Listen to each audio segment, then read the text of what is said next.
So what's good, man? Man, I'm doing well, bro.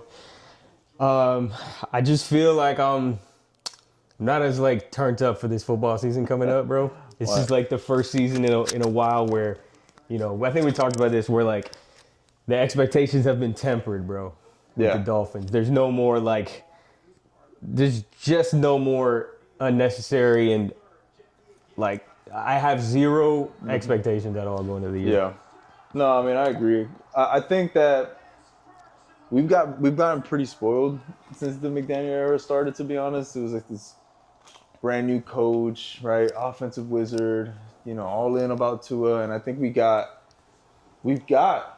a lot of good tape out there, right? We've had a lot of fun moments and stuff. We had And some it's been great the moments. most to me the most prolific offense in the past couple of decades, right? 100%.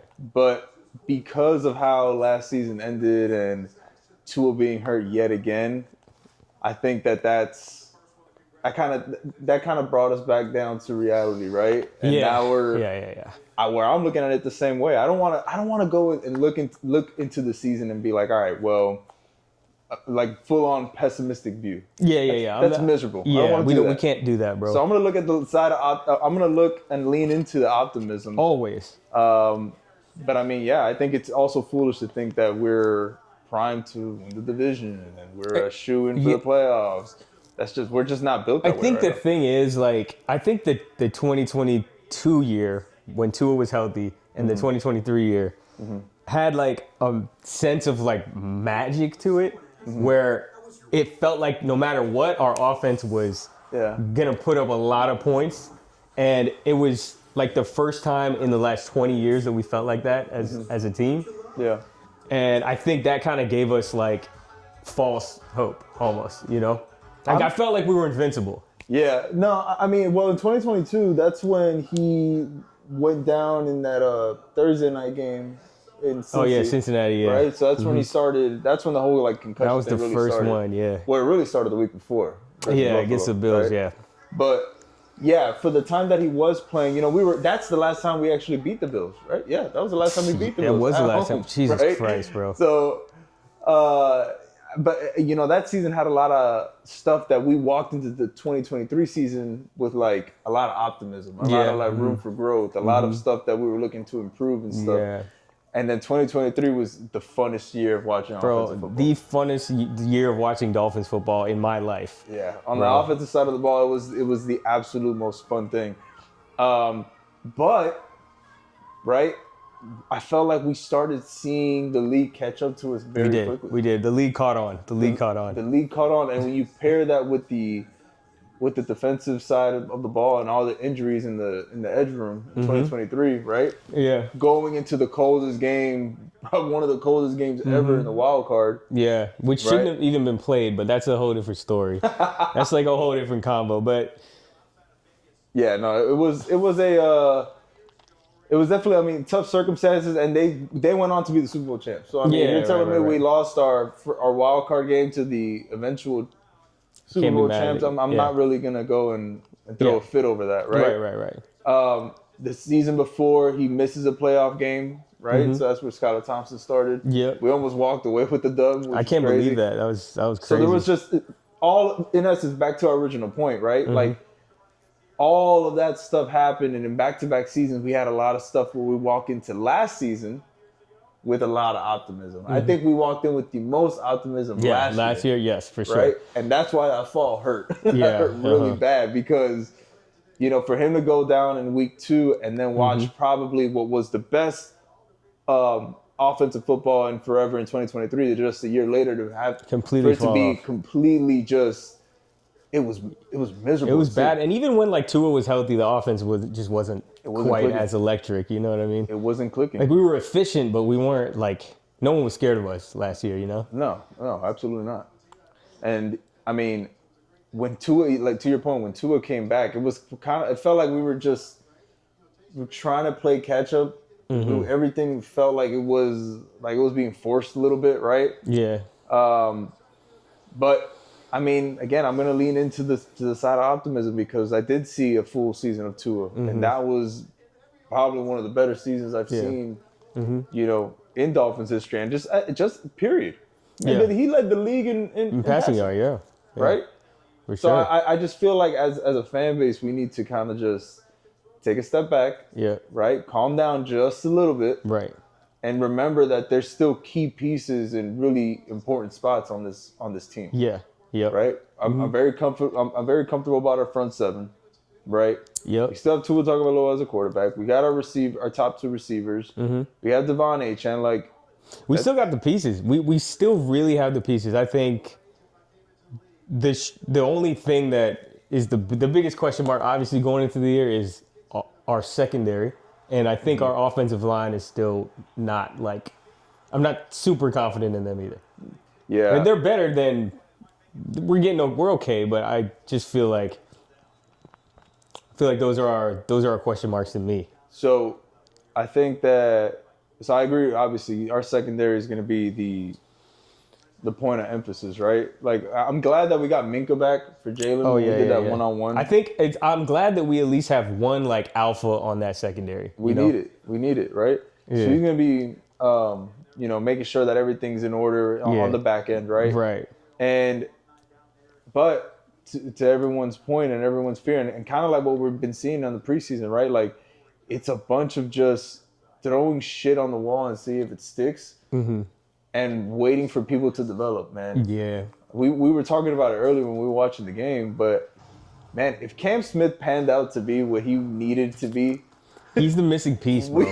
we would Cam Smith, we wouldn't be this frustrated or this stressed. dude. Cam Smith is the missing link to the Dolphins being a good team this year, bro. Yeah. Because if Cam Smith is good, then our secondary is not as bad as we think they are.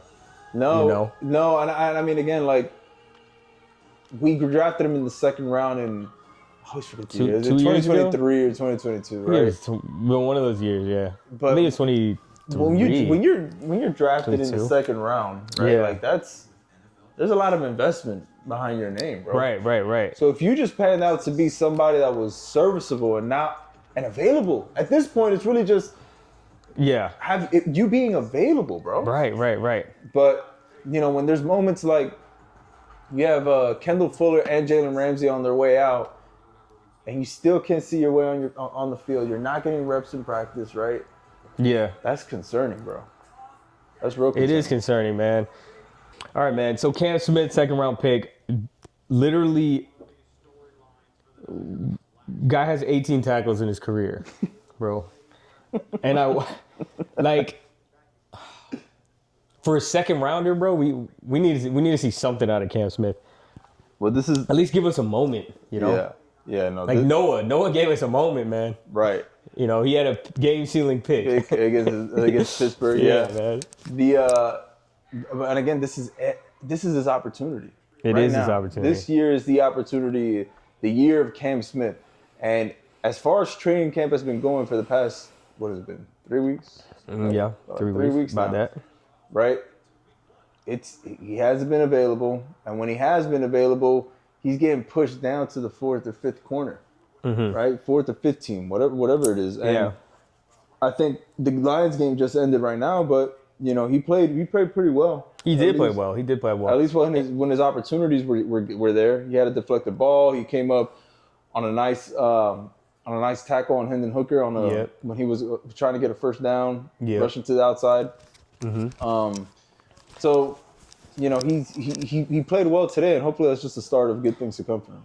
I want to say that, like, going into the season, I've had no expectations like we talked about, but so far in the preseason, I'm kind of, like, pleasantly surprised that a lot of guys, there's some guys I'm disappointed in so far, but I feel okay with our depth in some places, bro. Yeah. Like, we're talking about linebackers. I feel like we have some depth there right now. Our front seven, we got depth. Obviously, wide receivers, we're stacked. We have a great wide receiver room. We really do. I really love our wide receiver room. My boy Neese, man, I hope he makes a squad, but it's Weiss, fuck. My boy Weiss, I hope he makes a squad. Yeah. But it's gonna be tough. Like we talked about, there's a lot of receivers, but I feel like our secondary obviously is like still. I feel like we're getting picked So let's apart. break it down like this. So if we were talking to a whole bunch of fans, right? Mm-hmm. Let's go ahead and just break it down. Best position group that we feel the most confident in, Yep. and the worst, which is probably the obvious one. But we'll start off with the best one. So what position group do you feel like is the best? I think on this team? our defensive line. Our defensive line. I think Okay. it's our edge rushers. Okay. Yeah. Or I could be wide receiver, but I'm gonna go with D line, dude. Yeah. I like what we've seen from them. The only thing I'd say about the D line is that they're starting off camp really well, and I think there's a lot of promise and a lot of potential there. Yeah. But it's a lot of people that are still unproven, right? Like we got three defensive tackles, right? Nose tackles, whatever you want to go ahead and call them, right? Mm-hmm. But we got three people on the defensive line, but they came in the draft, right? So Kenny G, Jordan Phillips, Zeke Biggers. And honestly, I mean, just from what we've seen so far, bro, the tape that they put out, Yeah. it's looking like they could be really good, impactful players off rip. Yeah. You know? You think our wide receiver group is a better core group than them? I think so. I Yeah. think So that it's wide receivers, then defensive line. yeah, I would say those two would be up there, but I'd make a case for the linebacking core. Yeah. Right? Yeah. I think yeah, that yeah. the receiver group right now, to me, and I know we'll talk about this a little later, but the wide receiver group right now, it's almost becoming an issue that, frankly, we want to have, but it is becoming an issue because, basically, the one thing that I'm pretty confident in is we're gonna cut an NFL receiver. Yeah, we're gonna cut a receiver that would be that should be on an NFL team. That should be on an NFL For roster, sure. right? 100%. And that always, That sucks because we always risk cutting the wrong guy. right. You know. Right.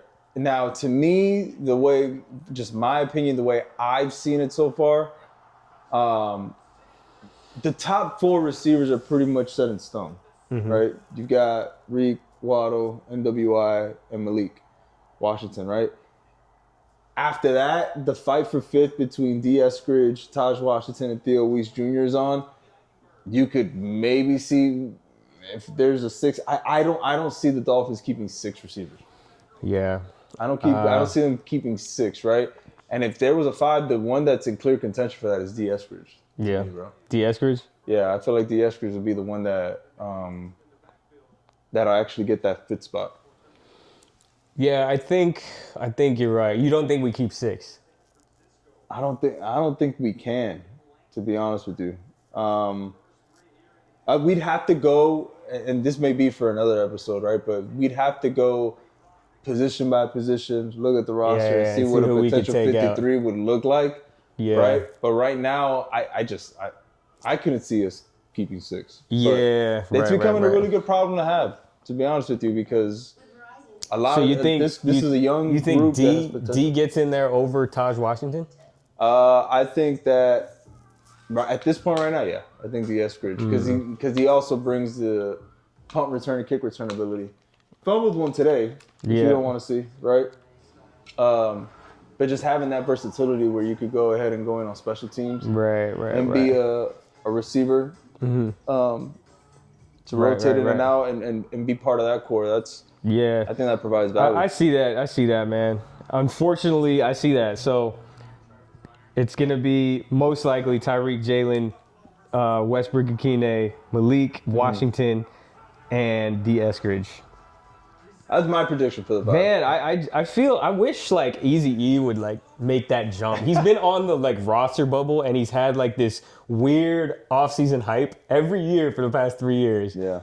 And we just haven't seen he can't beat these guys that we're bringing in, you know? But to your point, like we've seen him in a regular season game. Remember, he had that pack. It looked like he had a package for him in that Los Angeles Chargers Week 1 game in 2023. He was playing, and he played fairly well.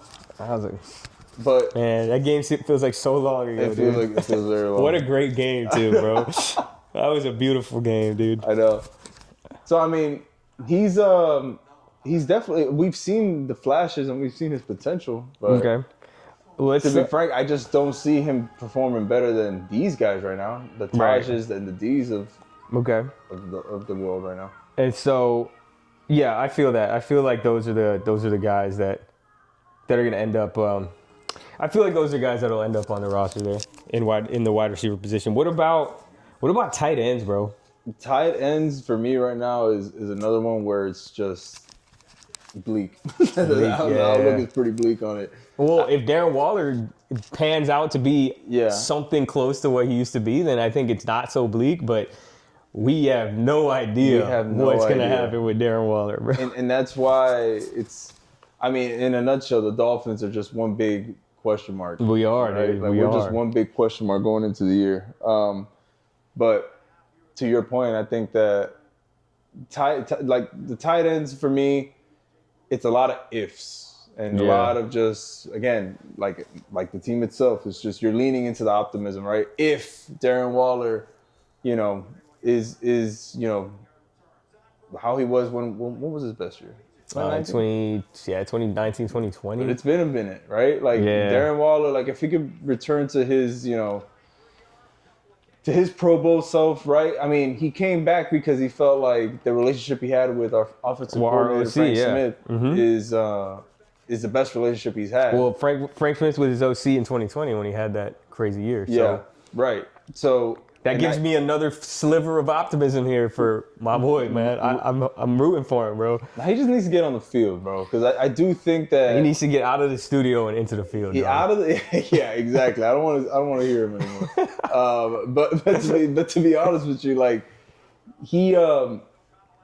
we're heading now into our last game of the preseason, right? Yep. So week 1 is what, 2 weeks away? To the 7th, 3 weeks away. It's 3 weeks away, right? Like, I think we need to start seeing him this week. I would like for him to go and practice and participate. Yeah, we need in something. Training camp, right? Because if he doesn't, then what else is going on? What else is happening that we don't know about regarding his conditioning or his health or whatever. Yeah, I would like to not go into the regular season still having Darren Waller be a complete question mark. Yeah, you know what I mean.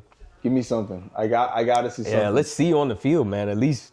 So our tight end room right now is Darren Waller, which again we haven't seen, right? Mm-hmm. We have Julian Hill, right, which has been primarily a blocking back, right? Because I don't trust him being a. We don't need to see him as a receiver. Yeah, let's put it that way, right? We have Tanner Conner, which again had. I think Tanner Conner is like. He's tight end 1 right now since we don't know what's going on with Waller, bro. Right. I feel like the Dolphins still have Julian Hill as tight end 1 or tight end 2 behind Waller. See, Tanner Conner is actually tight end 4 on the depth chart, bro. But Conner has an opportunity, man, and I think he made well of his he did well with his opportunities today too. Yeah, you know he did. So if there's a way where he could go, well, who's this? We have Farrell Brown. Yeah, right. Listen, I'm okay with seeing Julian Hill and or Tanner Conner and Farrell Brown duke it out, but Farrell Brown was brought in specifically to run block. He's a really good run blocking tight end, right? Yeah, so I think is that going to be the differentiator between him and Conner? Yeah. I don't know, man. I like Conner. We have to keep Conner, bro. We can't only have like Darren Waller is not, as of right now, he is not reliable. No. You know, we cannot put our money on Darren Waller being our tight end all year. Right. You know? Right. So I think the only other pass catching tight end on the roster is Tanner Conner. So we have to roll with him, dude. I feel like. But again, do you see even the way we talk about our tight ends, right? Like that room. I know, right? It's so it's grim. It's grim, bro. It's grim over in the tight end room. So. I don't know. There's obviously we want to see Darren Waller back, right? Yeah. But we would ideally like to see him again before the preseason ends. Right. So we have a better feel for it. But if not, I mean, with Julian Hill, Farrell Brown, and Tanner Conner, you could probably chalk it up to one of the one of the worst tight end rooms in the league. Honestly, yes. I think we could. That's a fair assessment for sure on our tight end room, but. I want to talk about what's been looming over us for the last like 6 months, and it's the Dolphins. I feel have had the ugliest offseason of any team, bro, in the league, and like it's just easily the ugliest offseason I've seen the Dolphins have. And like again, it's and odd. again, I think that was because we're comparing it to the recent off seasons, right? There was always something, even going into 2024, that had us ready. Like, we're building on this, we're building on that, right? And again, 2024 was a very sobering reminder that there's a long way to go for this team. And I mentioned it earlier while we were watching the preseason game right now. It's exactly what we needed to address what the hell was we were trying to mask. I agree. Right? I agree. You know, we need to bring back the running game. Yeah, right? It's like you can't consistently let us down and have no repercussion for it, right? Yeah. Like this offseason blowing up in our face the way it has with like Tyreek wanting out and like all the uncertainty and like you know, all the weird stuff that's going on. Jalen Ramsey wanting out. This is a direct correlation to how terribly we've ran things the last couple of years. Yeah. You know what I'm saying? Yeah. So it's like, unfortunately, it sucks, but it's like, I'm kind of like you said, man. I'm kind of glad that it's happening. Yeah. No, it's a reality check. It's something that we needed to kind of bring to the forefront instead of just kind of working around it, or not necessarily addressing it or sweeping it under the rug. And I mean, it's been a constant thing that has been hovering, but it's been easier to neglect because of the success we had.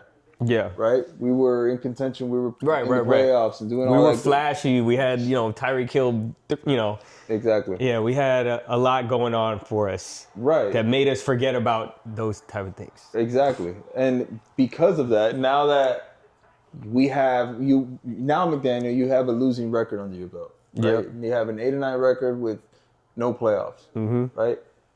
And because of that, and I keep forgetting, in 2022, we made the playoffs. He's been here for 3 years. We made the playoffs. Wild card exit both years. So now this is year 4, right? Yeah. So this is year 4, right? Mm-hmm. So now you've missed the playoffs 1 year, right? 2 wild card exits, and now you're here. And 2 wild card exits, right?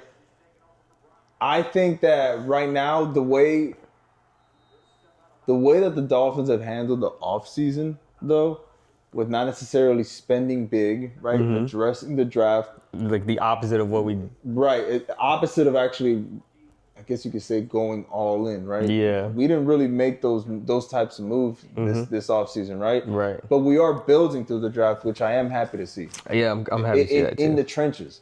Yeah. Right? Yeah. So, despite the weird stuff that has been going on, for me to say that we haven't done stuff that maybe we should have, right? We have that we haven't focused on areas that we should have. That'd be unfair too. So it's been very ugly. It's been very noisy. It's like a lot of just noise around shit that at the end of the day really shouldn't matter. Yeah. But I guess we're just gonna have to wait. We're gonna have to wait and see like what dividends that all pays off for us. Yeah. What dividends are we gonna get from that? Yeah, we're gonna have to wait and see.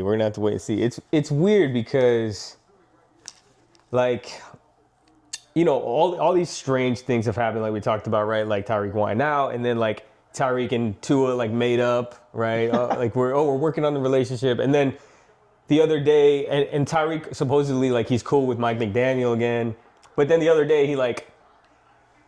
He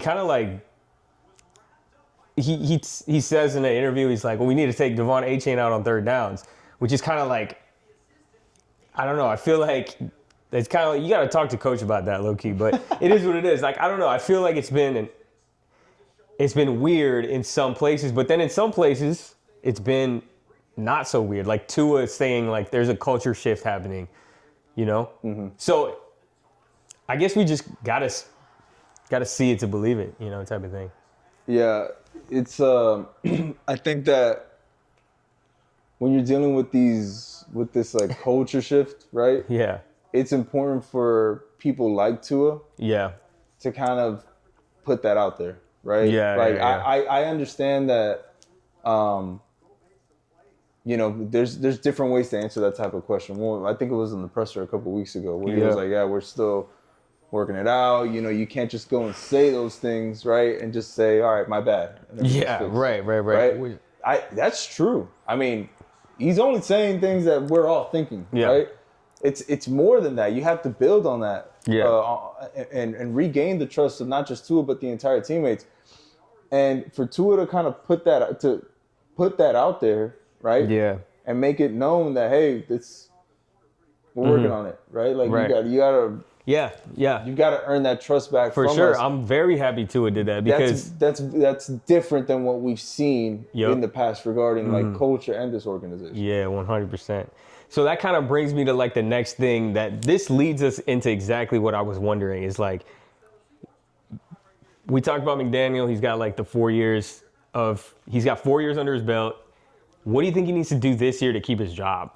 Like, do we have to win a playoff game? If we have another wild card exit, is he out? I don't think he's out if we reach the playoffs.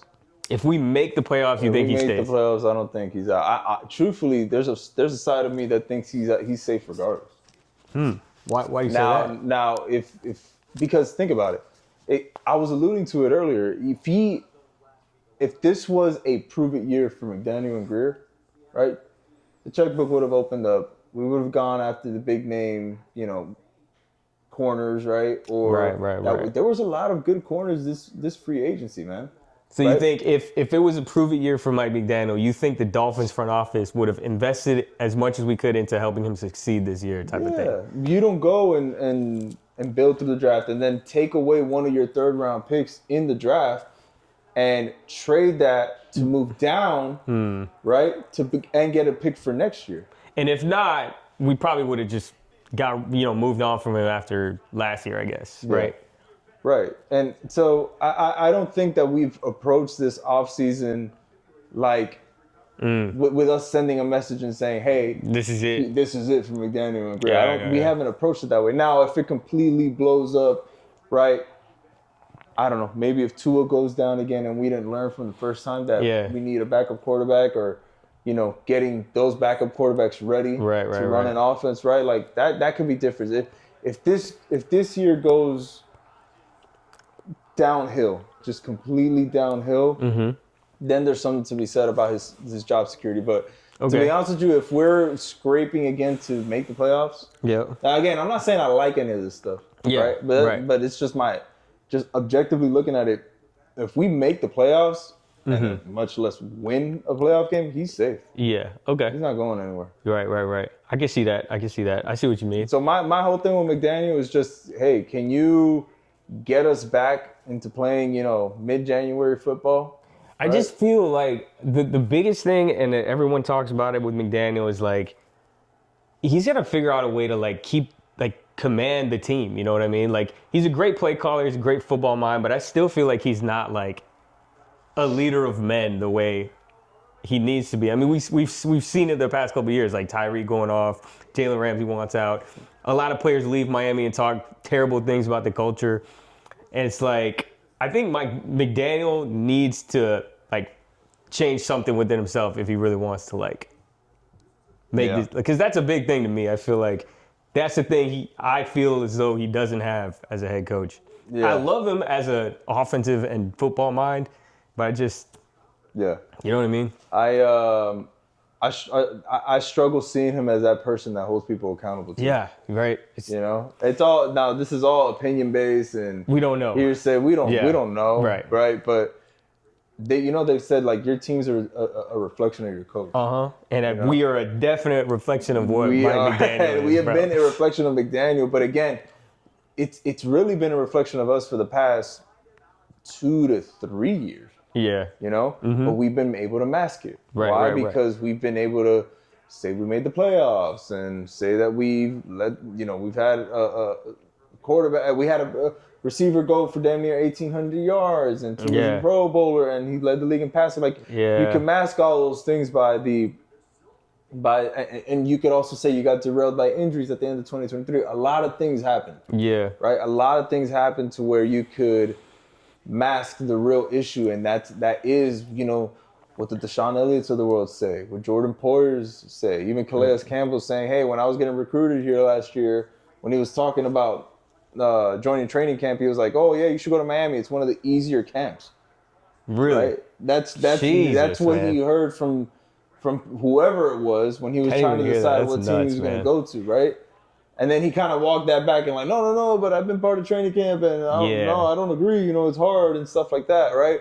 There's, I all see. these rest days, these veteran rest days. Yeah, bro. Last year was driving me crazy. It's driving me nuts, yeah. It was driving me insane. The amount of rest days that you would hear on these camp reports, right? Right. So, this year, as far as following camp goes, it doesn't, last year, people were walking in late to meetings, walking out late to practice.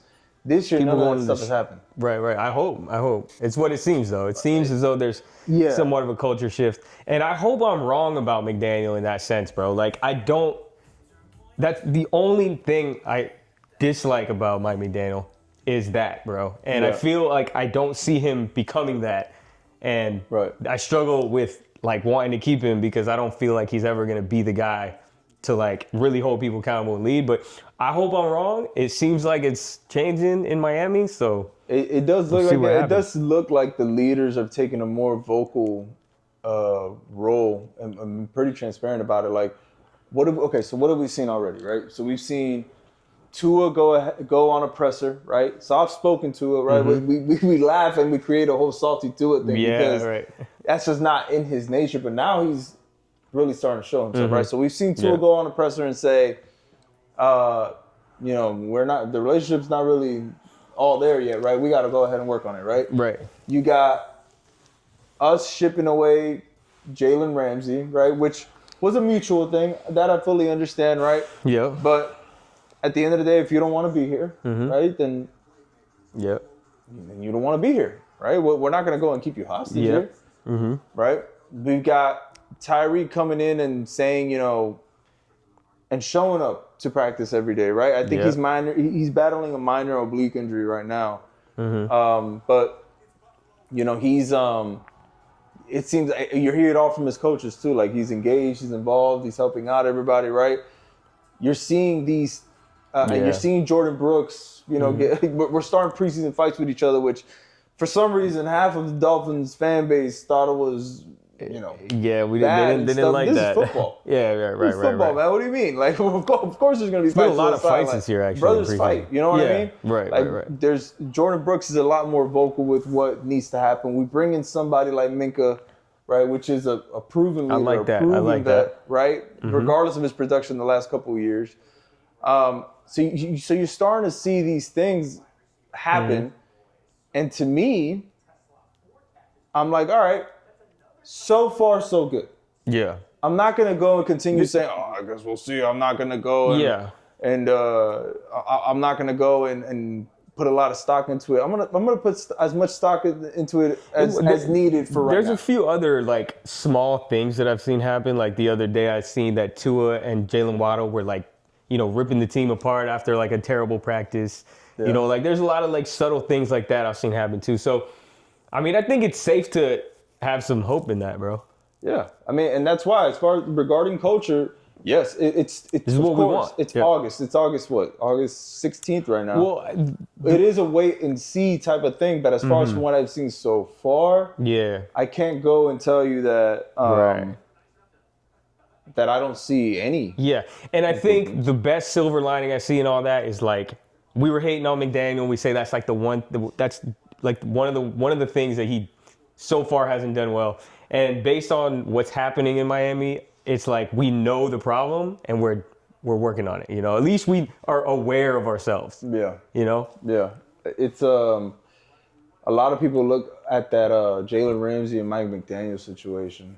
Right? Yeah. And they well, I want to ask you, what's your take on that? Like, who's to blame? Who's what do you think what do you think really happened there, right? And was it a good move, moving on from him. Yeah, Jalen Ramsey. Dude, I think if somebody doesn't want to be here, we got to move on. Mm-hmm. I don't know, man. I don't know. Tell me what you think, and like let's have this talk. For me, as far as Jalen Ramsey goes, you're never gonna be better without Jalen Ramsey in comparison with Jalen Ramsey. Right. Talent wise, that's just and you can see it by the way we're frustrated with how our corner play is happening right now, right? Yeah.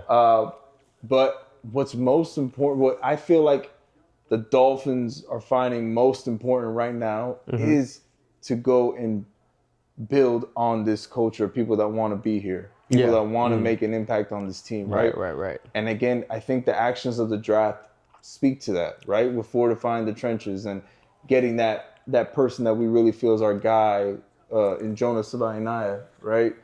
Getting Kenny Grant at pick 13 overall, right?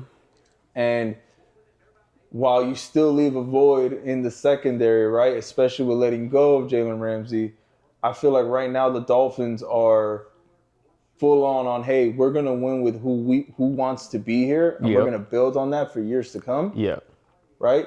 Than having anybody we think is going to be a menace to it. Yeah. And to be honest with you, objectively speaking, man, Jalen Ramsey, when he wanted out of Jacksonville, he fought and he got kind of does it everywhere he goes, right?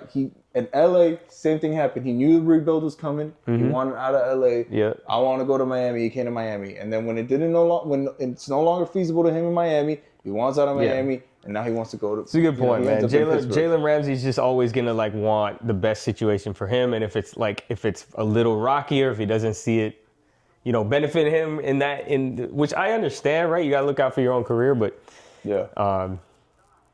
Now some do think, right, and I've had conversations with different people that, McDaniel's not a leader of men, right? And Jalen Ramsey doesn't respect that. I don't know. So we lost out on that, right? Yep. I could see that being a thing too, right? Yeah.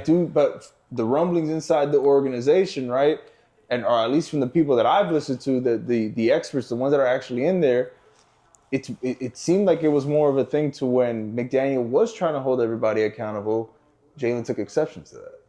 He didn't like being called out, right? When it comes down to that kind of stuff. And to be honest with you, I mean, hey, you're a professional, bro. Yeah. It don't matter who you are, man. If you're not playing up to par, playing up to your expectation, man, and you get called out, like if anything, that's as a leader, you're supposed to lead by example and take that feedback, apply it, and don't try to be resistant towards it. Yeah. So those are my thoughts. I mean, again, I hate to see him go on a talent perspective. I mean, who wouldn't want Jalen Ramsey as a starting corner? Especially with the way our secondary is looking right now. Yeah. I mean, like... it's kind of hard to just say, good riddance, right? But at the end of the day, I'm also seeing this as you heard us in saying this culture is bad. Yeah. And you feel like this person is going to be a detriment rather than a benefit to the culture. I'm not going to sit here and complain too much about it. Right. I completely agree with that, bro. I think part of building the culture is having people who are bought in and having people buy in. Yeah. And if somebody's not bought in or not willing to buy in, like that's a cancer to the locker room, And I think it's a good segue too, right? If we talked about one person that now we found out, well, we've been able to ship out. Right? That was a detriment to it. Right. But now if we go back, right, and go to the other one, Tyreek.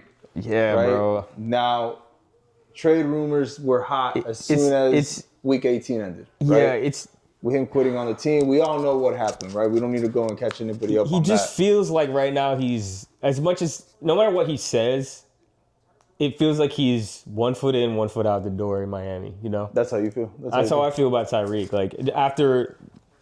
Week 18 or whatever last year with him sitting out. And, the comments he makes on social media, I mean, I just feel like he's on his way out. It seems to me like he's on his way out. Like he's 1 foot in, 1 foot out. He's not like completely, I could be wrong, but that's kind of how I feel right now about Tyreek. I disagree, and I'd say that he is doing his best to get into everyone's good graces again. Okay. Get everyone's respect back, right? Okay. But I'm only taking that from what the coaches are saying, the people inside the organization is saying, Mike McDaniel. Yeah. Everyone within the organization is saying that he's been showing up and he's been I like that, man. doing his best, right? But we spoke about how the wide receiver room is really coming together and how that's actually a strength of ours as far as We have a great wide receiver room, yeah. Now, because we take that into account, right? And we take into account that we have probably the worst corner room in the league, Yeah. right? Yeah. Do you think we should trade Tyreek Hill? This is a hard one, man. This is really hard. If it's 2024 Tyreek, I want to say trade him because his name holds so much weight and we can get a lot for him. But if it's 2023 Tyreek, I don't want it. I want him on our team, dog. Like that, it's a tough one, man, because Tyreek completely changes our offense, bro. Like, yeah, we got great receivers, but Tyreek is 1-on-1, dude. So it's a really hard one, man. But I mean, we could literally trade Tyreek for another receiver and a corner, and like still get a great receiver out of that. And not even that we need one, but I mean, like Tyreek Hill, that trade, we could get a haul for Tyreek Hill. So it's like very hard.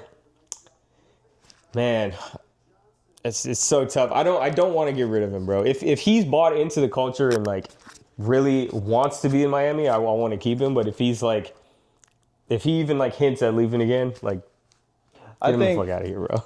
I think we've all kind of come to terms with that.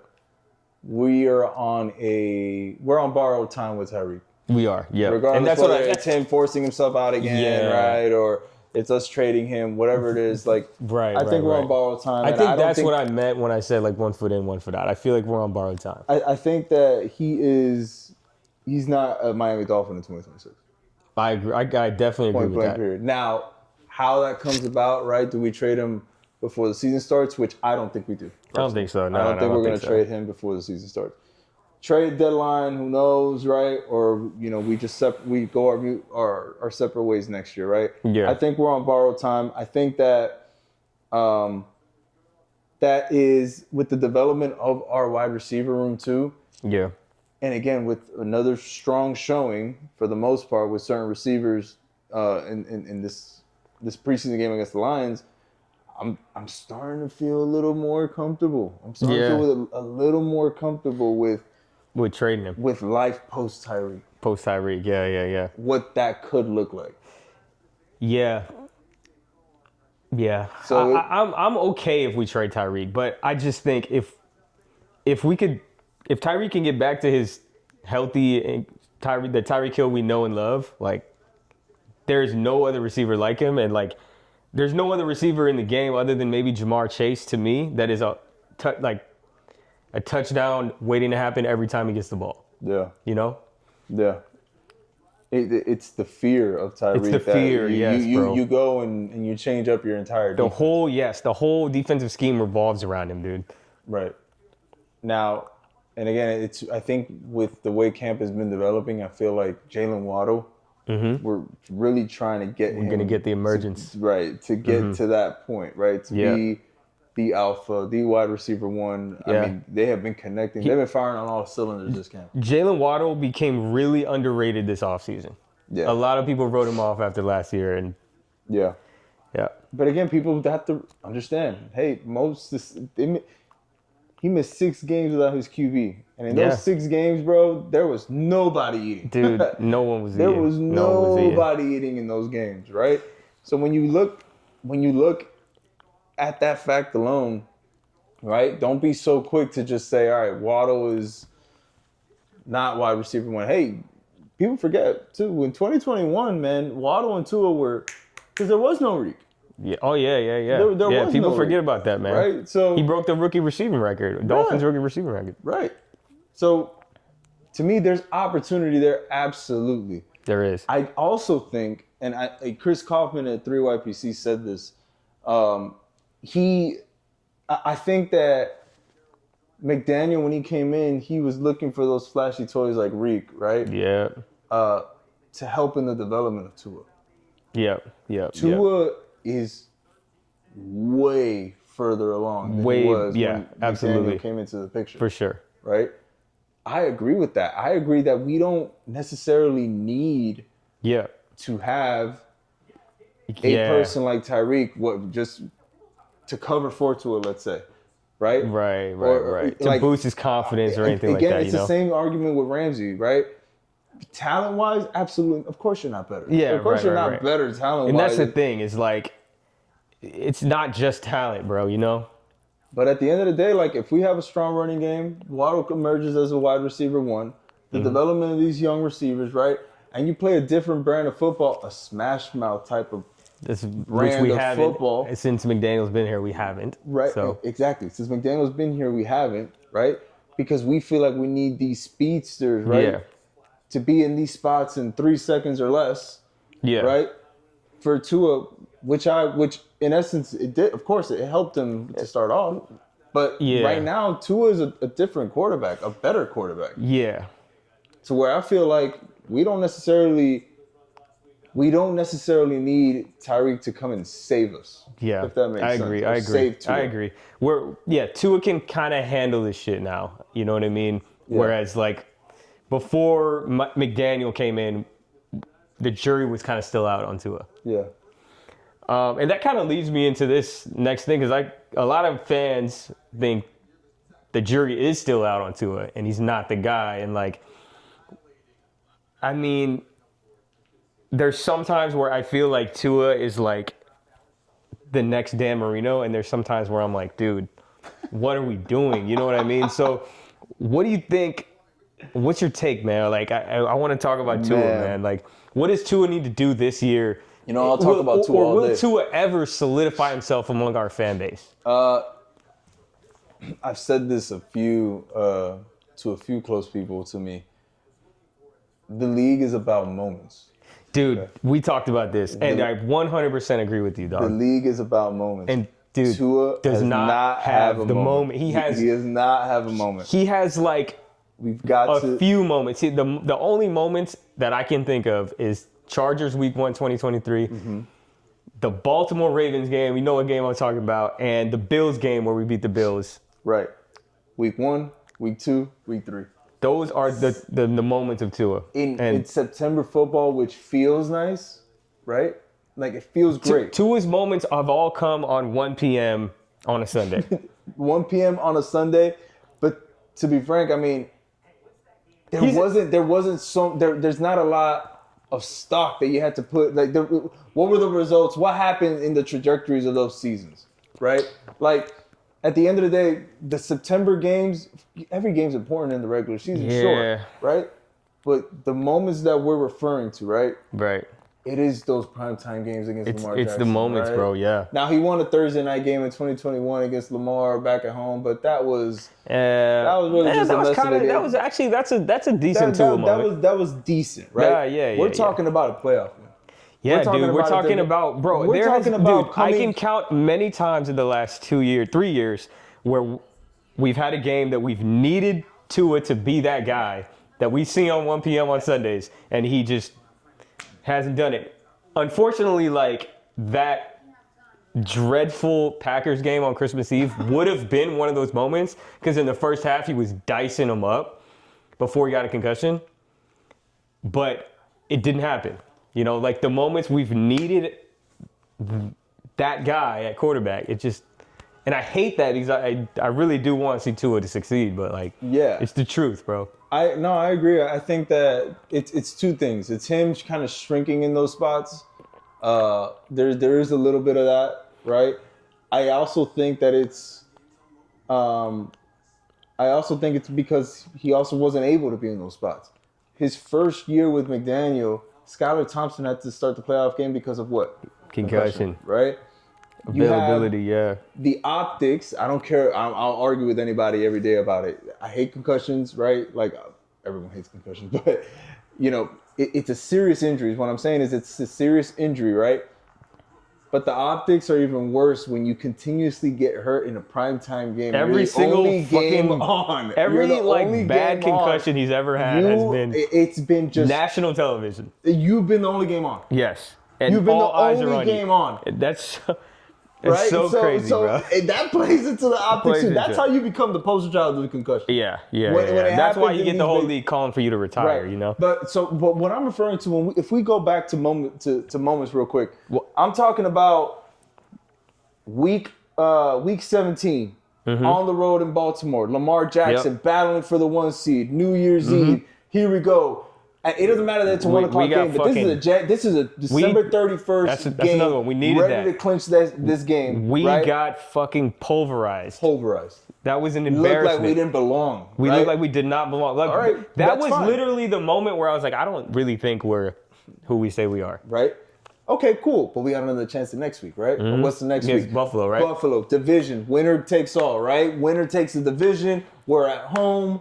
Primetime Sunday night football. Last game of the year.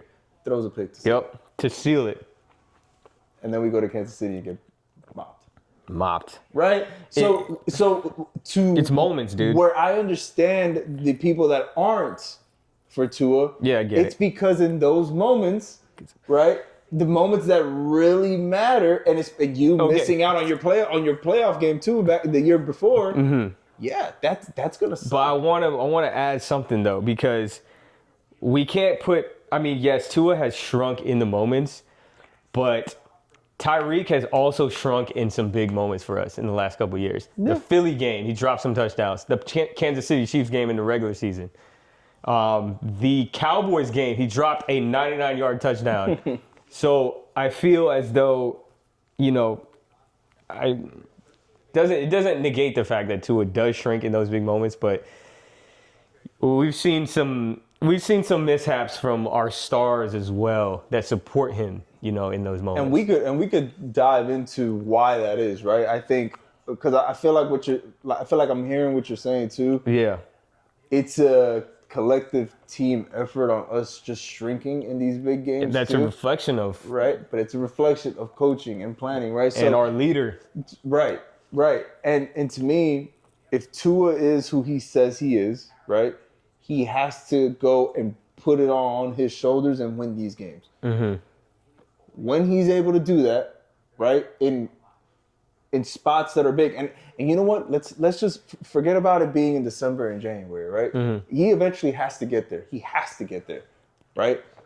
But I'm talking about, hey, a Philly game in November, primetime football, Sunday night football, right? I don't care. I get it. I know Tyreek dropped a couple passes, but hey, but that's we gotta the thing. Win those games. The thing those is, games we need to win. That's the thing about the reason that Tua is not in the elite quarterback conversation, because, you know, as much as Josh Allen destroys us, like Josh Allen can put the team on his back in moments. Yeah, I feel like Tua can't. You know what I mean? Or hasn't, at least.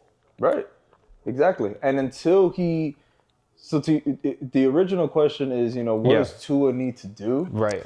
He needs to have those moments. He needs to have moments, bro. And I'm sorry, but listen, I don't care that this year the outlook is bleak, right? And I think the outlook is bleak because I think people are a little bit looking at the team a little bit more emotionally, right? Yeah. Than factually. Listen, I think we're about to go in with having one of the better O-lines in the tenure of Tua as a Miami Dolphins quarterback. I feel you. Okay. Okay. I agree with that. Now, I did say earlier that our O-line I'm sorry. Let me clarify. Starting O-line. Starting O-line. Here's why. Well, Marvin, how could you say that, right? You losing Teron Armstead, right? Mm-hmm. We may have lost Teron Armstead, right? Teron Armstead is Teron, right? Yep. But I'm this close in saying we hit on our second round pick last year, Patrick Paul. Patrick Paul, yeah. He has been mauling these Patrick dudes. Paul's been that guy. And he has already seemed, right, that he's taken a step up from his play last year. Even in the little moments in the limited roles he had last year, he came in and he did fairly well. Yeah. There were some moments he looked like a rookie, but okay, he was a rookie. Yeah. Right? Where he's in him playing these first preseason games and him having the camp that he's had, the offseason that he's had, I don't see a reason to believe that he can't be a really good left tackle. Yeah. Right? I'm going to choose to go and present it that way, right? Oh, but he hasn't played a full year. Okay, well, I also don't know that he's not going to be good. I'd rather look at the glass half full. Right, and everything out of the reps that he has been doing, Nico's so raw. He's so raw. He's so Let's raw. cut that out. But It's all good. But from what I have seen from Patrick Paul, there's nothing to point to me that I think that it's a terrible pick and we should be worrisome. I think What worries me is if these people get injured on the first team, because then we're in some shit, right? We got the guy that we traded a 3rd round pick this year. We moved up to get aggressively in Jonas Savaianaya, right? Which has also had a pretty good offseason, right? Some plays here and there within his first couple games in the preseason, right? But generally, a force to be reckoned with, right? And that's been from all the reports in camp. Aaron Brewer, which was supposed to be a Pro Bowl center in 2023, to be honest with you, right? And he's proved to be somebody that's good. James Daniels, coming off an injury, right? But if we get him healthy and we have him playing all 17 games, especially on the contract that he's on, one of the best contracts in football. Yeah. Let's put it that way. And then we have Austin Jackson, which has been playing with Tua for years now. So, to me, what about your boy Eichenberg, man? all right. At this point, our depth is so bad that we may become Eichenberg fans again, bro. If you're in the know right now, this depth is so bad that you're kind of waiting for, hey, Liam, when are you? When you back to dress it up, when you get healthy again, we need the depth. And Tua's gonna have the most. I'd say a pretty decent starting. So O-line I think this year. it might be safe to say that this year Tua has the best setup to be successful because our offense hasn't really changed much. Our offensive talent hasn't really changed much. We only shipped out Jonnu on the offensive side of the football. And if Darren Waller is somewhat decent, we could be okay. But again, if Tua is who he says he is, bro, if you're telling me that Jonnu Smith is what is the the person responsible for Tua's success, I mean, Jesus we're Christ. bad. We got Tyreek Hill and Jalen Waddle, right? In bad shape, yeah. So there's a lot of people that need to elevate their game. People are still going to have to go and elevate their game. Yeah. But on the offensive side of the football, right, especially with the investments we made with the tight ends and the receivers and the running backs that we got in the draft and through free agency, we're looking to run the ball. Yeah. We're looking to run the ball and have a healthy balance. I feel very optimistic actually about our offense this year. At least as far as talent, playmakers, we got it. I think we balanced our run game out with if Ollie Gordon pans out the way it looks like he is, I think we have some power in the backfield finally. And I think if Mike McDaniel can continue to be a good offensive mind, I feel pretty optimistic about our offense. That's what, for me, if Tua stays healthy, the Dolphins can be a 10-win team because of that offense alone. That offense alone is going to put up points, and we're going to win some games this year, right? Okay. But again, Tua is the most important person to this team. Yeah, 100%. You remember those? Just a sidebar. You remember those arguments a couple years back saying that Tyreek Hill was the most important player on the Dolphins offense? Oh my God, dude! I don't forget any of that shit, bro. You remember when people were really trying to argue that? Tua is only good from Tyreek. We saw it. Oh my God! I was like, you guys don't watch Dolphins football. You don't watch Dolphins football. The worst thing I've ever seen was when Stephen A. Smith was talking about how Tua just throws 5-yard outs to Tyreek, and Tyreek does all the work. And then there's a clip in the background of him talking of Tua throwing a 60-yard bomb to Tyreek. And I was like, bro, you're literally not even watching the clip that's playing right in front of you right now, bro. It was the worst argument. That was one of the worst things I've ever. Worst argument that you could possibly think of. You look at the combined records. If you were to pull up the combined records of with Tua and without Tua, I got a stat, bro. I got a stat, bro. In 2022, when Tua was lighting it up and then he got hurt with the concussion, we went from the number 1 offense in the league in EPA per play, expected points per attempt, to number 33, bro. 33? Without Tua, which is 32 team. Worse than the number 32 team in the league. Worse than a second offense or a second team offense? No, worse than whatever team was ranked 32. We were worse than the worst team without Tua, which is to me kind of proved the argument that Tua doesn't matter. Any quarterback can run that offense. And who played all those games? Who was in all those games? Tyreek, man. Tyreek Hill, right? Well, I think the argument's kind of dead after last year. Yeah, last year exactly. we kind of. I mean, if you sit here and look at that and say who is the most important player, like, and you don't say it's Tua, you're at this point you're kind of just dying on the hill. As real fans, like we knew that like these dudes don't know ball. Like you're not watching football if you really think that Tua doesn't matter in this offense and anyone can do it. Right. And it's like finally people saw that last year, but like no one's gonna admit that they were wrong. No. No, they won't. Right. But obviously now we know that, right? We know that Tua is the most important piece. So I mean, Tua, he has a season that we think he can have, or has a year like 2023 again. Yeah. This team is gonna win 10 games. They're going to win 10 games. I'm not saying that that's going to be enough to win the division, which I don't think it's going to be, because the Buffalo Bills have a very favorable schedule. Yeah, they do. Very favorable schedule, right? They do. And the Patriots are favored in 10 games this year, too. So I'm not saying that we're going to go and win the division, right? But we do have a chance to still be a playoff team, right? Yeah. Like a 5th or 6th seed. Maybe not, hopefully not scratching for the 7th seed. That'd be nice to not have. But, a 5th seed, right? And now where the questions come, why everybody looks at it so... The reason why the Dolphins right now are just a big question mark too is because we've lost key pieces on the defense. Yeah. And people are still thinking what they saw of us the last time they saw us on the field when it mattered, and that was a team with a soft culture, right?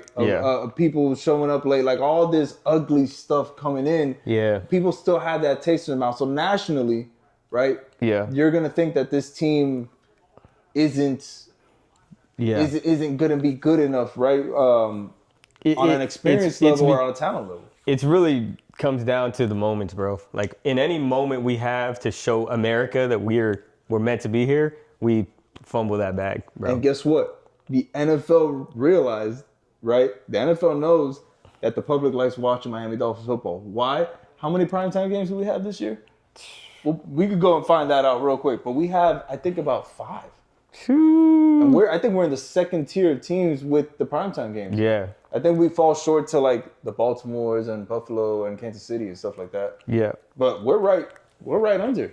Dolphins have how many primetime games? We have week 3 against the Bills, Monday night against the Jets in week 4, Thursday night, week 9 against Baltimore, Monday night in week 15 against the Steelers, and Sunday night, week 16 against the Bengals. We have 5. Add the Commanders' Europe game. Too. We'll call that a standalone game. Yeah. So 6, bro. 6 standalone games. We're gonna find out this year if we can live up to the moment. The 2 Monday night games are shared, or the 1 Monday night game is shared with another team. You know that's how ESPN does those staggers. Yeah. The double headers. Yeah. So, but regardless, still primetime slots where the world's gonna be watching. Yeah. Okay. The NFL fans are gonna be watching, right? Mm-hmm. Here are your opportunities, right? Yeah. Like this is where we're going to see, and nationally, people are going to be able to see, okay, hey, these guys can rise to the moment. Rise to that moment. Yeah. Right? They can go and exceed those expectations, right? If we win that Pittsburgh game on the road, I don't care what you think of Pittsburgh as a team this year. Like, so I guess that's a big moment. That's going to be a big game this year. That's a big game, bro. That's a big game. Pittsburgh's not looking, but Pittsburgh's 8-8 every year, no matter what, and all they did was upgrade on offense. Yeah. So, I mean, they're always going to be in playoff contention. Right. So, let's say this year happens, right? If Tua can't be the guy we need him to be in moments this year, do you think he'll ever become that? This year. Or do we just have to, like, accept the fact that we're not gonna, you know what I mean? Like, it's difficult to say. I think that. So is it like a make or break year in that regard for him? For Tua? Yeah, I kind of feel like it. I kind of feel like every year is, but this year I really feel like that. I feel like it has to be. Yeah. And it's not necessarily, again, I mean, you could say it's fair, it's unfair how we got here, whatever, man. Point is, this is year 5, my boy. Yeah, bro. Like the year 5, It's year 5. Yeah, bro. You know what I mean? I agree. He had his 2 years with Flores, right? And now his 4th. Fuck the years with Flores. Well, wait a minute. Wait. Now I'm losing track again. So this is to his 6th year? This is year 6 3 or years what? with Daniel, 2 years with McDaniel. This is year 6. This This is year 6. Yeah, this is year 6. Right? So, look, I'll say this. I think that again, whether it's fair or unfair, it has to be. Yeah, it has to be. Yeah, I agree. It has to be, man. I'm Yeah, sorry. I agree. You 100%. just got paid last year. Yeah, bro. You just got paid last year, right? And you, unfortunately, had the Dolphins looking like they had egg on their face, right? Unfortunately. Because right then and there, you get injured Got on hurt week 2, week right? 2, man. So In fucking prime time. I think that, Dude, and then he got hurt again and missed the last 2 games of the year, right? So last year? yeah, remember he got the hip pointer in Houston? Oh my God, yeah. It's his hip, now it's his hip, right? So with Tua, regardless, man, it doesn't matter. If you can't stay healthy, that's also your fault. Yeah. That is also your fault, you know?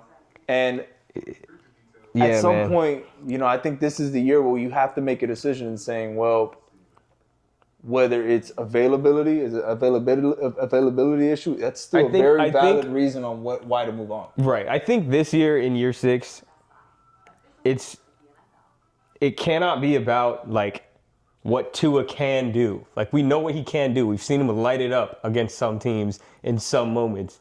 It's about what he does every week when we need him to do it. You know what I mean? Like it's about how he shows up now and not what we've seen him like. You know what I mean? Like he has all the potential in the world. Like we've seen him have crazy completion percentage. You know, literally like the most efficient quarterback in the league sometimes. Yeah. But I think it's no longer about that. It's no longer about when he's healthy or when he's this. It's about like we need you to do it. Like if we need you to do it or not. It's about what he hasn't been able to do and just rise up and have those moments. Right? Yeah, bro. He has to have. Again, we could come up and we could drop all the reasons in the world on why he wasn't able to do it. We could say that McDaniel doesn't get his team ready, which is true. We could say that the defense was obliterated in the last half of the 2023 season or the last quarter of the 2023 season. That's true. We could say that he's had some bad O-line play, which has gotten him sacked and gotten him concussed. That's also true. All these things are true. Yeah. Right? But at the end of the day, right, you're still the most important player to this offense, and we have one fully healthy season to show for it. That's it. One. So, to me, it's a make or break year, bro. It's a make or break. It is a make or break. It's make it or break it time. You know, it is, and I feel like it's appropriate. I think it is fair. It's fair. I think it is. It's fair, in my opinion, to put that on him right now. It's 100% fair, and I think he knows that actually. You've said it. I haven't said it for you. You haven't said it for him. He's come out in these interviews and said, I need to be available for my team. Yeah. I need to not go and make those mistakes and try to run and lower my shoulder into somebody, right? Like, bro, I need to not do that. Tua makes me so mad with that. Like, he came out as soon as the first game back from that concussion, he was like trying to run someone over. I was like, right. So again, like, some people may argue and say it isn't fair to put that expectation on him. I think it's fair, and fair. I think that it's accurate. It's fair and it's accurate. 100%. It has to be. And again, where it kind of ties in together for me is, you know, the expectations for this team in general and what we're going to make out of this year, we'll see, right? We'll see, man. But I am expecting Tua, right, to be 2023 or as close to 2023 as possible, and even willing us to win on a few games that maybe we shouldn't have. I think we see a different culture this year. I think we see a different Tua this year. I think we see a different Tyreek than last year. I think what happened in this offseason, like we said before, was necessary.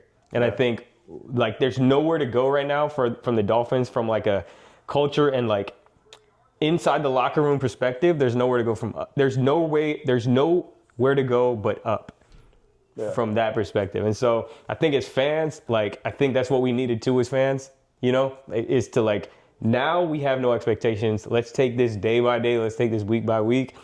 And I think that's where we could wrap up this segment here. You know what I mean? Absolutely, bro. So Again, we just wrapped up week 2 of the preseason with a 24-17 win over the Detroit Lions. Yep.